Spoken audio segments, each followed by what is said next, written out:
Hello student, today we will discuss about the measurement of standard electrode potential.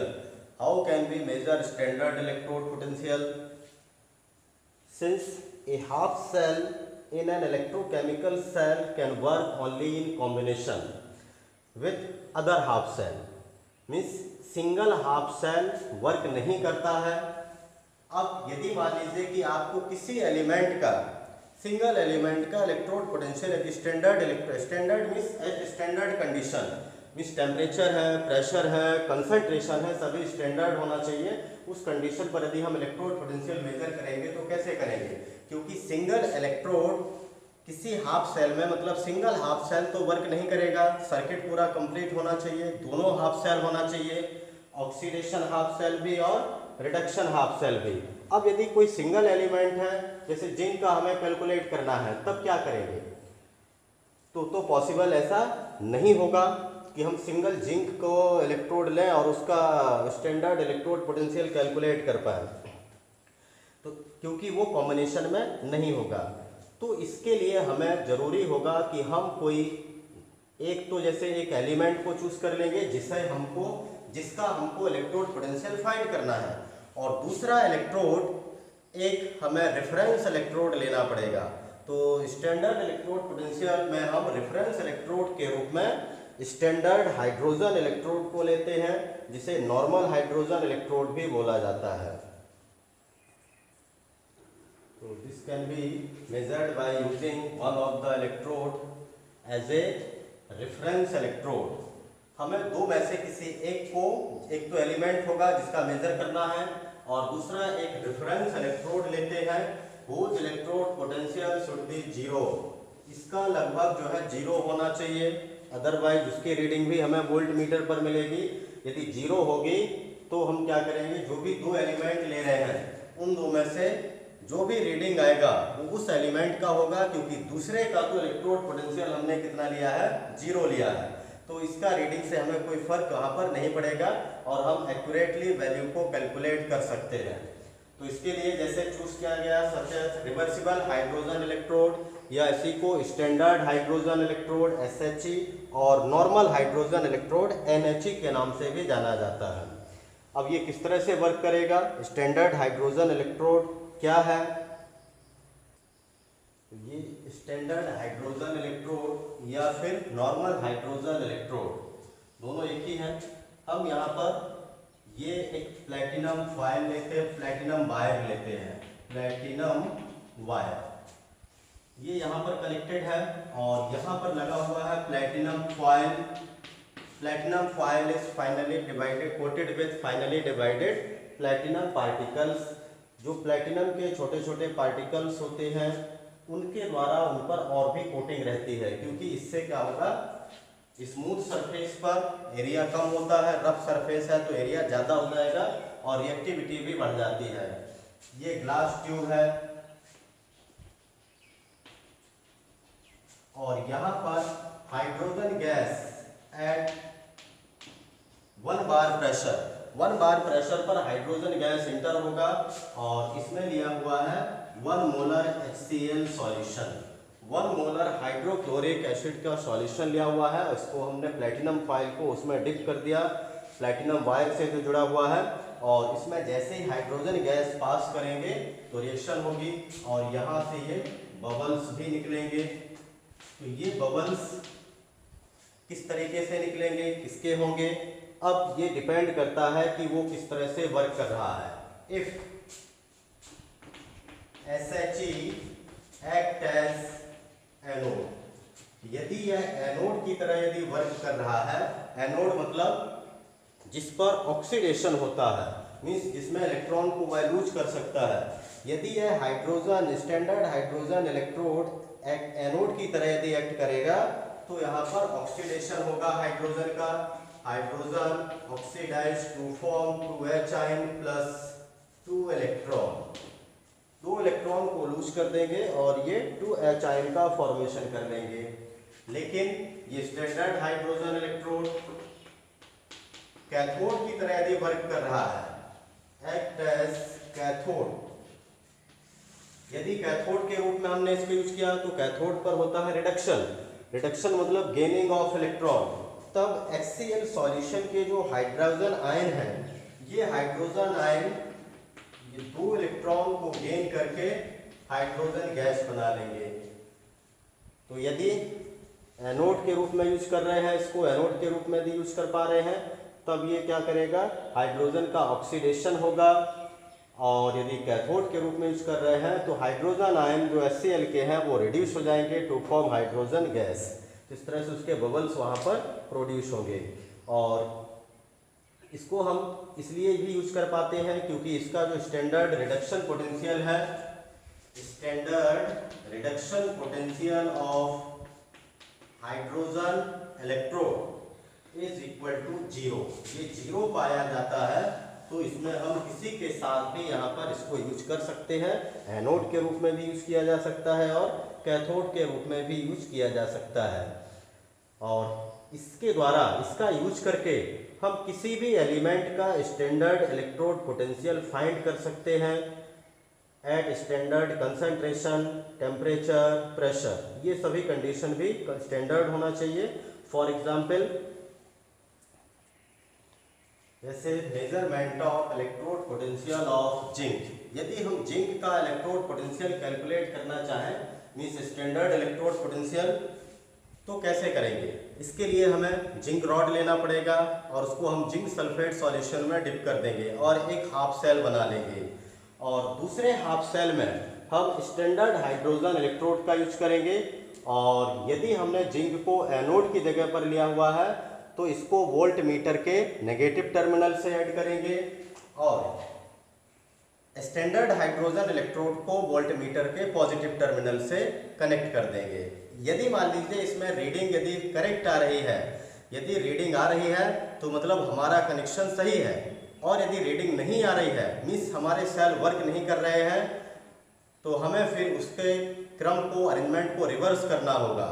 Zinc को हम ले जाएंगे cathode की जगह पर और स्टैंडर्ड हाइड्रोजन को ले जाएंगे एनोड की जगह पर। इस तरह से रिवर्स करेंगे तो इससे हमें ये पता चल जाएगा कि कौन सा सब्सटेंस ऑक्सीडाइज हो रहा है, कौन सा नहीं हो रहा है। जो जहाँ पर एनोड की जगह पर आ जाएगा उसका ऑक्सीडेशन हो जाएगा, जो कैथोड की जगह पर पहुँच जाएगा वह उसका रिडक्शन हो जाएगा।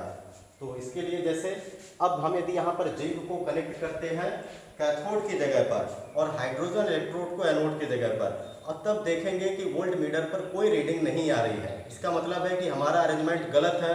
फिर हम उसको रिवर्स कर लेंगे, हाइड्रोजन को ले आएंगे कैथोड की जगह पर और जिंक को ले जाएंगे एनोड की जगह पर। तो इसमें देखेंगे हम ये अरेंजमेंट में हमने एनोड की जगह पर लिया हुआ है zinc rod immersed in zinc sulphate solution, और यहाँ पर लिया हुआ है स्टैंडर्ड हाइड्रोजन इलेक्ट्रोड। और जैसे ही हम इसका स्विच ऑन करेंगे तो ये पाते हैं कि स्विच ऑन करने पर इस पर 0.76 वोल्ट मीटर पर रीडिंग आती है। तो वोल्ट मीटर पर जो रीडिंग 0.76 वोल्ट आ रहा है, इसका मतलब है कि ये वर्क कर रहा है, अदरवाइज कोई रीडिंग नहीं आती।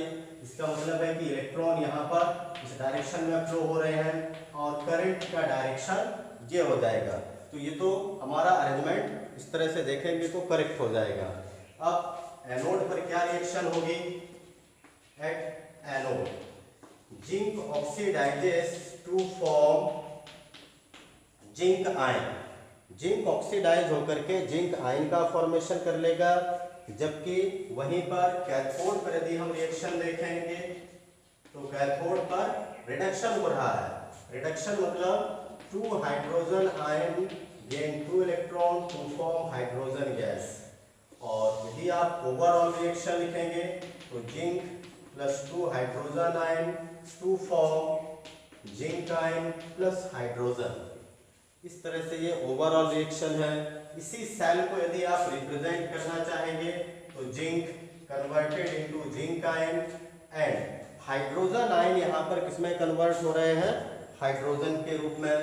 तो हाइड्रोजन आयन यहाँ पर हम कंसंट्रेशन भी इनका लिख सकते हैं, क्योंकि हमें मालूम है कि हाइड्रोजन आयन का जो कंसंट्रेशन है वह 1 मोलर है और यहाँ जिंक आयन का कंसंट्रेशन भी लगभग 1 मोलर है टू फॉर्म हाइड्रोजन गैस। और यहाँ हमने एज ए कैटालिस्ट प्लैटिनम का यूज किया हुआ है, तो प्लैटिनम भी लिख देंगे। और ये भी लिख सकते हैं, ये 1 बार प्रेशर पर इसको लिया गया है, hydrogen at 1 bar and semicolon के बाद देना है प्लैटिनम। तो ये तो हो गया रिप्रेजेंटेशन ऑफ द सेल। अब हम इसमें फाइंड करेंगे कि जिंक का इलेक्ट्रोड पोटेंशियल कितना होगा। तो इसके लिए हमें फॉर्मूले का यूज करना पड़ेगा। E not cell is equal to E nought cathode minus E nought anode. E not cell की वैल्यू मालूम है कि टोटल जो वोल्ट मीटर पर सेल पोटेंशियल आ रहा है ये है 0.76 वोल्ट।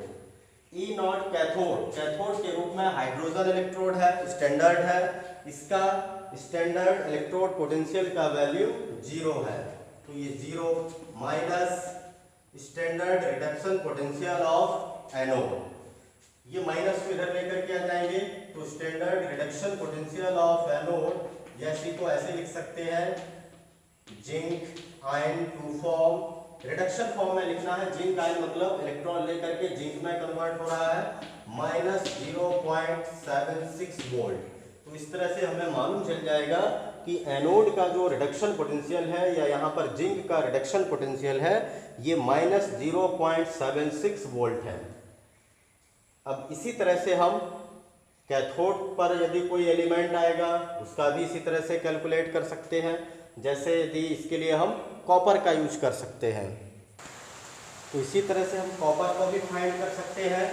जैसे कॉपर के लिए हमने यहाँ पर जहाँ पहले यदि हमने जिंक लगाया था, यदि उस जगह पर यदि हम कॉपर को यदि यूज करेंगे तो वोल्ट मीटर पर कोई रीडिंग नहीं आएगी, लेकिन यदि हम उसको चेंज कर देते हैं, स्टैंडर्ड हाइड्रोजन इलेक्ट्रोड को लेके आते हैं एनोड की जगह पर और कॉपर को ले जाते हैं कैथोड की जगह पर, तो वोल्ट मीटर पर हमें रीडिंग मिलती है 0.34 वोल्ट, ये मिलेगा 0.34 वोल्ट। 0.34 वोल्ट मतलब it is the cell potential of the this cell consisting copper as a cathode and standard hydrogen electrode as an anode. तो यहाँ पर रिएक्शन क्या होगा, एट एनोड पर रिएक्शन होगा ऑक्सीडेशन, ऑक्सीडेशन होगा हाइड्रोजन का to form hydrogen ion and loses 2 electron. इसी तरह से एट कैथोड पर होगा रिडक्शन होगा कॉपर आयन का, copper ion gain 2 electron to form copper solid metal atom. Overall reaction hydrogen plus copper ion to form 2 hydrogen ion plus copper. इसमें भी हम सेल पोटेंशियल इस तरह से इसका फाइंड कर सकते हैं, E not cell is equal to E cathode minus E anode. E not cell की वैल्यू है 0.34 volt is equal to cathode, cathode का हमको फाइंड करना है, एनोड की वैल्यू 0 है तो ये 0 रख दिया। अब ई कैथोड इसका मतलब है standard reduction potential of copper और ये वैल्यू हमको मिल जाएगी 0.34 वोल्ट। तो इस तरह से हम कॉपर के रिडक्शन पोटेंशियल को हमने फाइंड कर लिया कि कॉपर का रिडक्शन पोटेंशियल मिला 0.34 वोल्ट। तो इस तरह से हम किसी भी एलिमेंट का स्टैंडर्ड इलेक्ट्रोड पोटेंशियल फाइंड कर सकते हैं by using reference electrode which can be used as anode और ए कैथोड। हम उसको एनोड या कैथोड के रूप में यूज कर सकते हैं और उसका SHE का रिडक्शन पोटेंशियल हमेशा 0 लेना है। तो ये तो इस तरह से हम फाइंड कर सकते हैं। तो आगे डिफरेंट एलिमेंट यदि हम इलेक्ट्रोड पोटेंशियल फाइंड कर लें और उन सबको एक क्रम में इंक्रीजिंग या डिक्रीजिंग ऑर्डर में लगा दें तो वो हमारी इलेक्ट्रोकेमिकल सीरीज तैयार हो जाएगी। तो इलेक्ट्रोकेमिकल सीरीज जैसे कि है the arrangement of elements in order of increasing electrode potential values.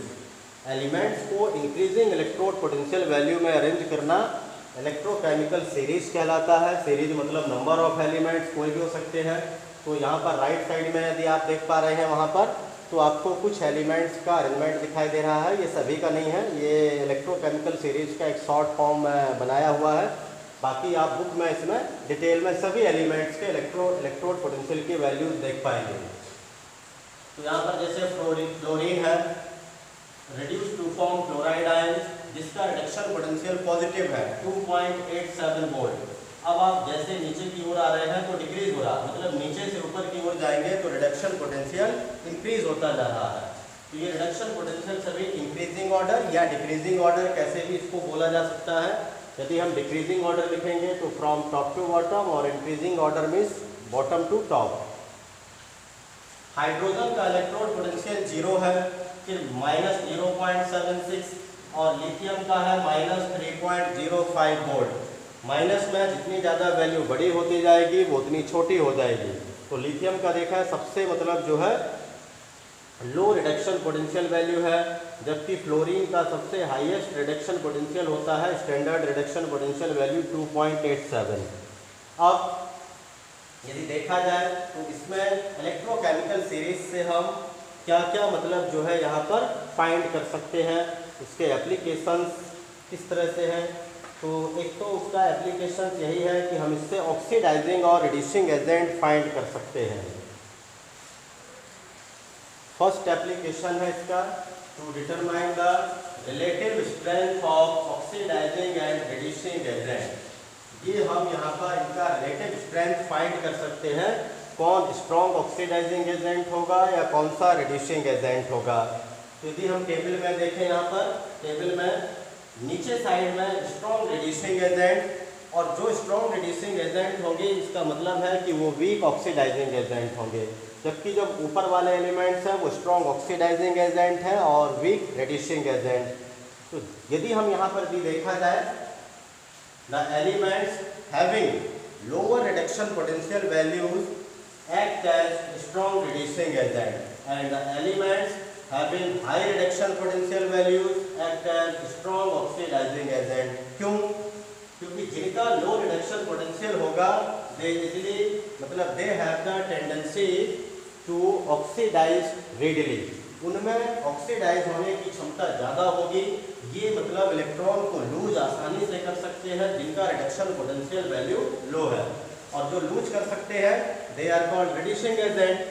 और जो ऊपर वाले हैं मतलब जिनका हाई रिडक्शन पोटेंशियल वैल्यू है, पॉजिटिव में है, वो इजीली रिड्यूस्ड हो जाते हैं, मतलब वो आसानी से इलेक्ट्रॉन को गेन कर लेते हैं, और इलेक्ट्रॉन गेन करने वाले कहलाते हैं ऑक्सीडाइजिंग एजेंट।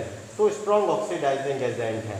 तो इस तरह से हम फाइंड कर सकते हैं कि ऑक्सीडाइजिंग एजेंट कौन सा होगा और कौन सा रिड्यूसिंग एजेंट, या कौन सा एलिमेंट ऑक्सीडाइज होगा, कौन सा रिड्यूस होगा। अब यदि हम इसके द्वारा ईएमएफ कैलकुलेट करना चाहें तो वो भी कैलकुलेट कर सकते हैं। EMF of the cell, cell मतलब consisting anode and cathode.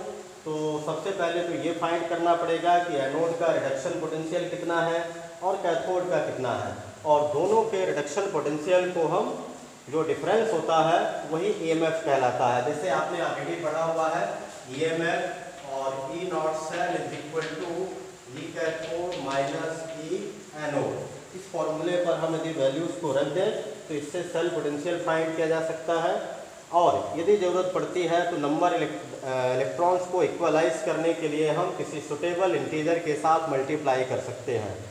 But it may be noted that electrode potential values are not multiplied by any integer. हमें सिर्फ इलेक्ट्रॉन को बैलेंस करने के लिए पूरे इक्वेशन को तो मल्टीप्लाई कर सकते हैं, लेकिन उसके इलेक्ट्रोड पोटेंशियल वैल्यू को मल्टीप्लाई नहीं करना है, ये याद रखें। Electrode potential values are not multiplied by the any integer. तो इस तरह से हम रिएक्शन में ईएमएफ भी कैलकुलेट कर सकते हैं। अब इसके द्वारा ईएमएफ कैलकुलेट करने का मतलब है कि जो ईएमएफ होगा या ई नॉट सेल होगा इट मस्ट बी पॉजिटिव। ये पॉजिटिव होना चाहिए तभी रिएक्शन फिजिबल होगी। तो how can we predict the feasibility of the reaction. तो रिएक्शन फिजिबल है कि नहीं है इसका पता हम इसी से कर सकते हैं कि यदि एनोड जिसको हम यूज कर रहे हैं वो ऑक्सीडाइज हो जाए और जो कैथोड ले रहे हैं वो रिड्यूस हो जाए, तब तो रिएक्शन फिजिबल होगी। या फिर इस तरह से भी उसको लिख सकते हैं कि the element having lower value of reduction potential if act as anode, जिसका लोअर रिडक्शन पोटेंशियल वैल्यू है यदि वो एनोड है, और the element having higher value of reduction potential if act as cathode then the reaction is feasible. यदि जिस element का reduction potential value कम है उसको हम एनोड के रूप में ले रहे हैं और जिसका हाई है उसको कैथोड के रूप में ले रहे हैं, तो रिएक्शन फिजिबल होगी, मतलब वो रिएक्शन स्पॉन्टेनियस रिएक्शन होगी, अपने आप से प्रोसीड करेगी। और इसके लिए या फिर ये लिख सकते हैं कि जो ईएमएफ होता है it is must be positive for a spontaneous reaction. किसी स्पॉन्टेनियस रिएक्शन के लिए सेल पोटेंशियल या electromotive force of the cell must be positive, वो पॉजिटिव आना चाहिए।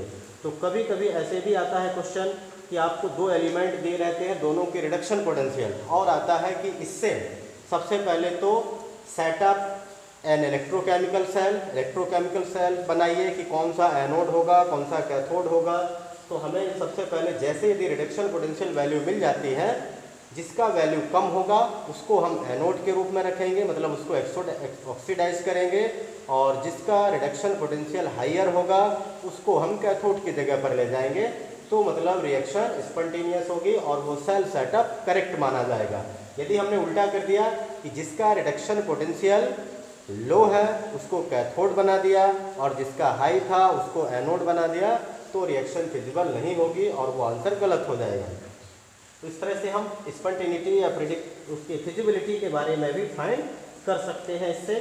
जैसे यदि हम सेल के रूप में जिंक और कॉपर ले रहे हैं और यदि जिंक को एनोड लेते हैं -0.76 वोल्ट होता है, कॉपर का 0.34, इस कॉपर को लेंगे कैथोड के रूप में तो रिएक्शन फिजिबल होगी। लेकिन यदि उल्टा कर दिया, कॉपर को ले जाएं एनोड पर और जिंक को ले जाएं कैथोड पर, तो रिएक्शन फिजिबल नहीं होगी, मतलब ये रिएक्शन नहीं चलेगी और वोल्ट मीटर पर रीडिंग जो है नहीं आएगी। तो इस तरह से हम फिजिबिलिटी स्पॉन्टेनिटी फाइंड कर सकते हैं। नेक्स्ट है तो फोर्थ है to predict whether a metal can liberate hydrogen from acid और नॉट। कोई मेटल एसिड से यदि हम रिएक्शन कराएं तो वो हाइड्रोजन गैस को लिबरेट कर पाएगा या नहीं कर पाएगा, इलेक्ट्रोकेमिकल सीरीज के द्वारा हम ये भी फाइंड कर सकते हैं। तो इसमें जैसे जो इलेक्ट्रोकेमिकल सीरीज में हाइड्रोजन के नीचे है, मतलब जिनका रिडक्शन पोटेंशियल वैल्यू हाइड्रोजन से कम है, माइनस में है, they can liberate hydrogen from the acid and the elements which are present above the hydrogen electrochemical series or having higher value of reduction potential than hydrogen or having a reduction potential greater than 0, they cannot liberate hydrogen from the acid, वो liberate नहीं कर पाएंगे। So those metals having only lower value of reduction potential can liberate hydrogen from acid, and these metals also called active metals, ये active metals भी कहलाते हैं। तो इसलिए हम इलेक्ट्रोकेमिकल सीरीज को एक्टिविटी सीरीज भी बोलते हैं। इसके द्वारा हम किसी भी एलिमेंट की एक्टिविटी को पता कर सकते हैं। रिएक्टिविटी सीरीज भी है या उसकी रिएक्टिविटी के बारे में मालूम कर सकते हैं, जैसे lithium, sodium, potassium, zinc, iron, aluminium, magnesium, lead etc. These all are active metals. अब हम यदि इनको रिएक्शन करेंगे एसिड के साथ, फॉर एग्जाम्पल जैसे जिंक है H2SO4, it forms zinc sulphate plus hydrogen gas, इसने लिबरेट कर दिया। लेकिन यदि हम same reaction copper plus H2SO4 के साथ रिएक्शन करेंगे, copper sulphate plus H2O plus SO2, यहाँ पर हमें हाइड्रोजन गैस नहीं मिलती है। और यदि हम कॉपर को HCl के साथ यदि रिएक्शन करते हैं ये डाइल्यूट, तो नो रिएक्शन, तो ये रिएक्शन भी नहीं होगा। तो इस तरह से देखा जाए zinc more reactive than copper, इसलिए वो डिस्प्लेस कर पाया हाइड्रोजन से एसिड को एसिड में से हाइड्रोजन को, लेकिन कॉपर जो है लेस रिएक्टिव है, हाइड्रोजन से लेस इलेक्ट्रोपॉजिटिव है, इसीलिए कॉपर ने सल्फ्यूरिक एसिड में से हाइड्रोजन को डिस्प्लेस नहीं किया, जबकि वो सल्फर डाइऑक्साइड और वाटर दे रहा है। तो इस तरह से हम इलेक्ट्रोकेमिकल सीरीज का यूज करके मेटल्स के कौन एनोड होगा कौन कैथोड होगा इसके बारे में फाइंड कर सकते हैं, कौन एक्टिव है कौन लेस एक्टिव है ये भी फाइंड किया जा सकता है, और सेल पोटेंशियल ईएमएफ सेल का कितना होगा ये कैलकुलेट कर सकते हैं। तो आज के इस वीडियो में इतना ही। Thank you, have a nice day.